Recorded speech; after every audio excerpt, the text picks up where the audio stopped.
Thank you very much. Mr. Speaker, before I begin officially, let me just take a moment to acknowledge the role of certain colleagues here in the House of Commons in today's events. Although the responsibility for the apology is ultimately mine alone, there are several of my colleagues who do deserve the credit. First of all, for their hard work and professionalism, I do want to thank both the Minister of Indian Affairs and his predecessor, now the Minister of Industry. These gentlemen have both been strong and passionate advocates, not just of today's actions, but also of the historic Indian residential school settlement that our government has signed.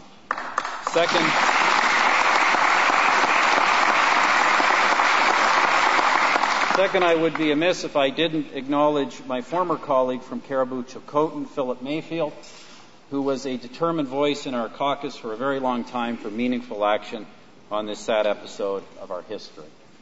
And last but certainly not least, I do want to thank my colleague, the leader of the New Democratic Party. For the past year, in fact the past year and a half, that he has spoken to me with regularity and with great conviction on the need for this apology. His advice, given across party lines and in confidence, has been persuasive and has been greatly appreciated.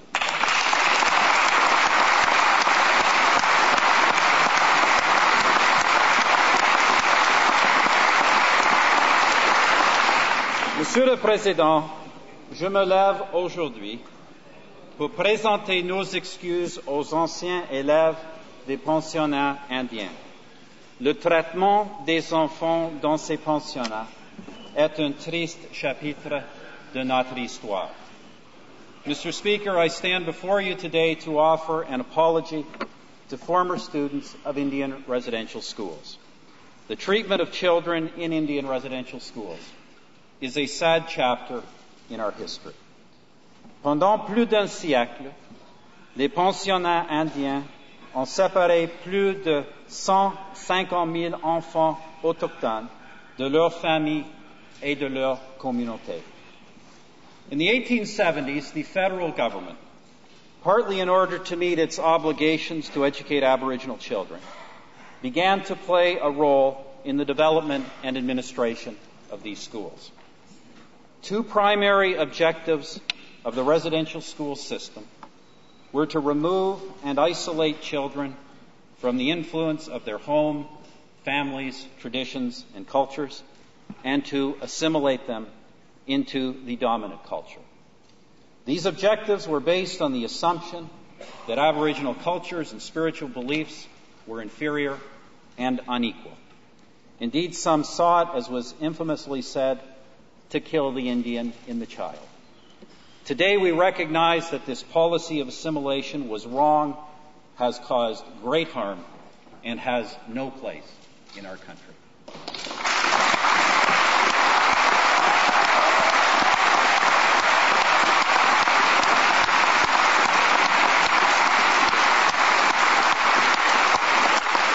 Aujourd'hui, nous reconnaissons que cette politique d'assimilation était erronée, qu'elle a fait beaucoup de mal et qu'elle n'a aucune place dans notre pays.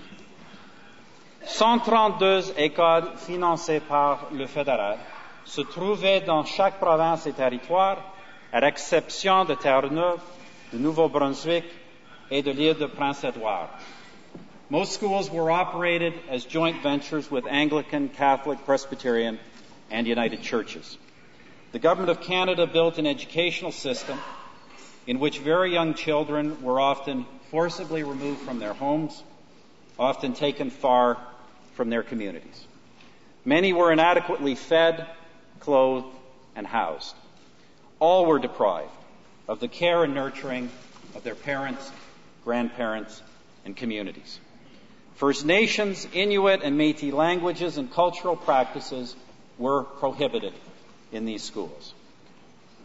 Tragically, some of these children died while attending residential schools, and others never returned home. Le gouvernement reconnaît aujourd'hui que les conséquences de la politique sur les pensionnats indiens ont été très néfastes et que cette politique a causé des dommages durables à la langue, au patrimoine et à la langue autochtone. Bien que certains anciens élèves aient dit avoir vécu une expérience positive dans ces pensionnats, leur histoire est de loin assombrie par les témoignages tragiques sur la négligence et l'abus émotif, physique et sexuel d'enfants sans défense et de leur séparation de familles et de communautés impuissantes à les aider. The government now recognizes that the consequences of the Indian residential schools policy were profoundly negative, and that this policy has had a lasting and damaging impact on Aboriginal culture, heritage, and language. While some former students have spoken positively about their experiences at residential schools, these stories are far overshadowed by tragic accounts of the emotional, physical, and sexual abuse and neglect of helpless children and their separation from powerless families and communities. L'héritage laissé par les pensionnats indiens a contribué à des problèmes sociaux qui persistent dans de nombreuses communautés aujourd'hui. The legacy of Indian residential schools has contributed to social problems that continue to exist in many communities today. It has taken extraordinary courage for the thousands of survivors that have come forward to speak publicly about the abuse they suffered.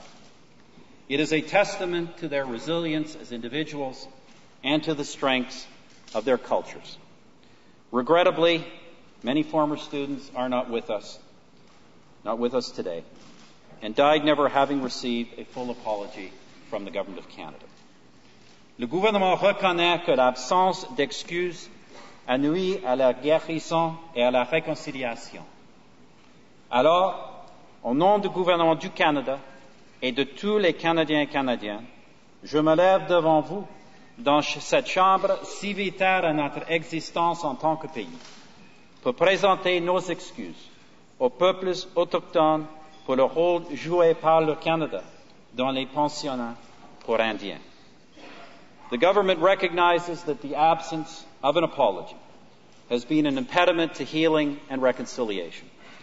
Therefore, on behalf of the Government of Canada and all Canadians, I stand before you in this chamber so vital, so central to our existence as a country, to apologize to Aboriginal peoples for the role the Government of Canada played in the Indian residential schools system. To the approximately 80,000 living former students and all family members and communities, the Government of Canada now recognizes that it was wrong to forcibly remove children from their homes, and we apologize for having done this. We now recognize that it was wrong to separate children from rich and vibrant cultures and traditions, that it created a void in many lives and communities, and we apologize for having done this. We now recognize that in separating children from their families,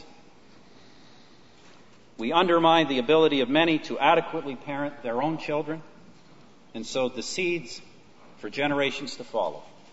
And we apologize for having done this.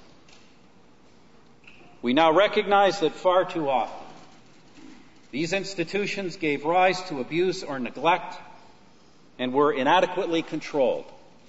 And we apologize for failing to protect you. Not only did you suffer these abuses as children, but as you became parents, you were powerless to protect your own children from suffering the same experience. And for this, we are sorry. Le fardeau de cette expérience pèse sur vos épaules depuis beaucoup trop longtemps. Ce fardeau nous revient directement en tant que gouvernement et en tant que pays. Il n'y a pas de place au Canada pour les attitudes qui ont inspiré le système de pensionnat indien pour qu'elles puissent prévaloir à nouveau. The burden of this experience has been on your shoulders for far too long. The burden of this experience is properly ours as a government and as a country. There is no place in Canada for the attitudes that inspired the Indian residential school system to ever prevail again. You have been working on recovering from this experience for a long time. And in a very real sense, we are now joining you on this journey. The Government of Canada sincerely apologizes and asks the forgiveness of the Aboriginal peoples of this country for failing them so profoundly. Nous le regrettons. We are sorry. Nimi tatenan,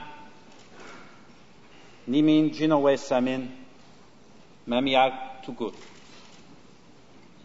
In moving towards healing, reconciliation, and resolution of the sad legacy of Indian residential schools, the implementation of the Indian Residential School Settlement Agreement began on September 19, 2007. Years of work by survivors, communities, and Aboriginal organizations culminated in an agreement that gives us a new beginning and an opportunity to move forward together in partnership. L'un des piliers de cet accord est la Commission de vérité et de réconciliation des pensionnats indiens. Ce sera une étape positive pour forger de nouvelles relations entre les peuples autochtones et les autres Canadiens et Canadiennes. Des relations fondées sur la connaissance de notre histoire commune, le respect mutuel et la volonté d'aller de l'avant avec la compréhension renouvelée que des familles solides, des communautés fortes et des cultures et des traditions dynamiques contribuent à un Canada plus fort pour le bien de tous et de toutes. The cornerstone of the settlement agreement is the Indian Residential Schools Truth and Reconciliation Commission. This commission represents a unique opportunity to educate all Canadians on the Indian residential schools system.